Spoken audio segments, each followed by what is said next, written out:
YCP ఓటమి తర్వాత గుడివాడ నియోజకవర్గంలో పరిణామాలు వేగంగా మారిపోతున్నాయట.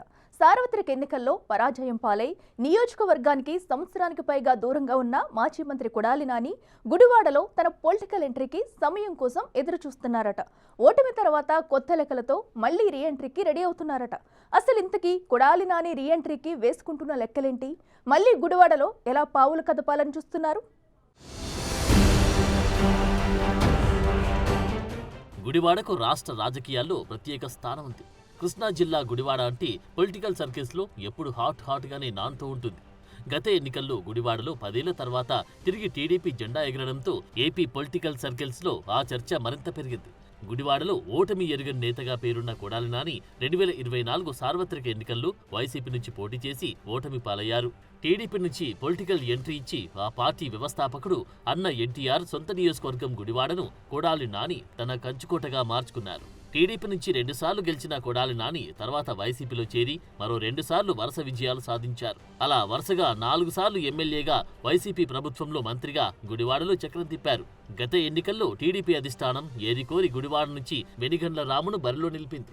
ఎన్నో అంచనాల నడుమ బంపర్ మెజార్టీతో టీడీపీ అభ్యర్థి వెనిగండ్ల రాము విజయం సాధించి కొడాలి నానికి చెక్ పెట్టారు. దాంతో గుడివాడ రాజకీయాలు పూర్తిగా మారిపోయాయి. కొడాలి నాని ఓటమి తర్వాత నియోజకవర్గానికి దూరమయ్యారు. కొడాలి నాని పరాజయం పాలయ్యాక ఆయన అధికారంలో ఉన్నప్పుడు చేసిన అక్రమాలు, దౌర్జన్యాలకు సంబంధించి వరుసగా కేసులు నమోదవడంతో గడ్డం బ్యాచ్ గా పిలుచుకుని ఆయన అనుచర వర్గమంతా చెట్టుకొక్కరు పుట్టుకొక్కరయ్యారు. ఇక నానిపై సైతం కేసులు నమోదు కావడంతో పాటు అనారోగ్యంతో నియోజకవర్గానికి పూర్తిగా దూరమయ్యారు. దాంతో నియోజకవర్గంలో పార్టీ పరిస్థితి ఏంటనే దానిపై స్పష్టత లేకుండా పోయింది. వైసీపీ క్యాడర్ పెద్ద దిక్కు కోసం ఎదురు చూడాల్సిన పరిస్థితి నెలకొంది.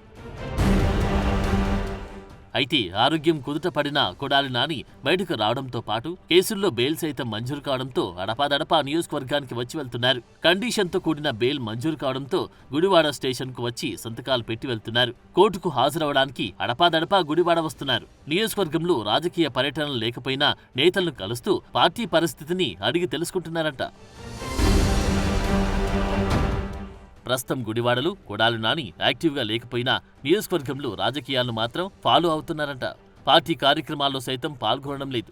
ఇటీవల వైసీపీ రాష్ట్ర వ్యాప్తంగా చేపట్టిన బాబు షూరిటీ మోసం గ్యారంటీ ఆందోళనలు గుడివాడలో జరుగుతున్నప్పుడు అదే రోజున గుడివాడలో ఉన్న కొడాలి నాని కార్యక్రమంలో పాల్గొనకుండానే స్టేషన్ కోర్టుకు హాజరై సంతకాలు చేసి హైదరాబాద్ వెళ్లిపోయారు.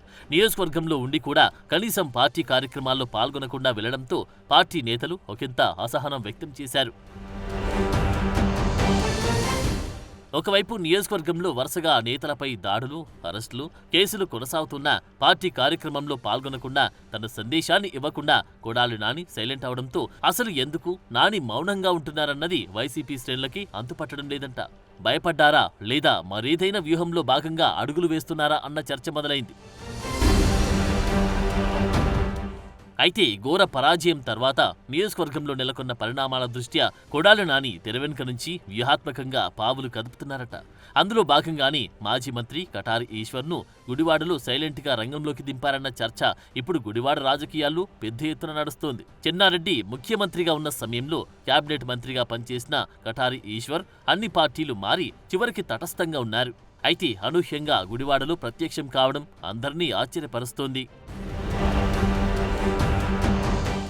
ఇటీవల గుడివాడలో బాబు షూరిటీ మోసం గ్యారంటీ ఆందోళన సందర్భంగా అల్లర్లు చోటు చేసుకోవడం లాంటి పరిణామాలతో బీసీ రాగాన్ని అందుకున్న ఈశ్వర్ టీడీపీపై నిప్పులు చెరిగారు. కొడాలి నానికి మద్దతు ప్రకటించారు. దాంతో గుడివాడలో తనను పట్టుకుని సామాజిక సమీకరణాల ఆధారంగా టీడీపీని దెబ్బకొట్టేందుకు కటారి ఈశ్వర్ను కొడాలి నానిని యాక్టివ్ చేశారన్న టాక్ నడుస్తోంది. గుడివాడ నియోజకవర్గం పరిధిలో అత్యధిక ఓటర్లుగా ఉన్న బీసీలను ఐక్యం చేసేలా కటారి ఈశ్వర్ ద్వారా తెరవెనుక వ్యూహాత్మకంగా కొడాలి నాని పావులు కదుపుతున్నారని టీడీపీ భావిస్తోంది.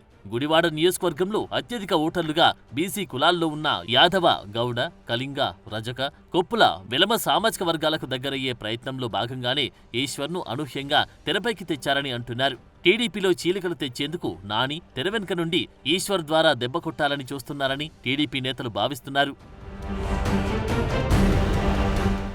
ఇంతకాలం సైలెంట్గా ఉన్న కొడాలి నాని మరో 3 నెలల్లో గుడివాడలో పూర్తి స్థాయిలో రీఎంట్రీ ఇస్తారని స్థానిక వైసీపీ నేతలంటున్నారు. దానికి తగ్గట్లే గుడివాడ వైసీపీ శ్రేణులను యాక్టివ్ చేయడానికి కటారి ఈశ్వర్ రంగంలోకి దిగడం వెనుక కొడాలి నాని స్కెచ్ ఉందన్న ప్రచారం నియోజకవర్గంలో జోరుగా సాగుతోంది. మరి ఈ వ్యవహారం ఇంకెన్ని మలుపులు తిరుగుతుందో చూడాలి.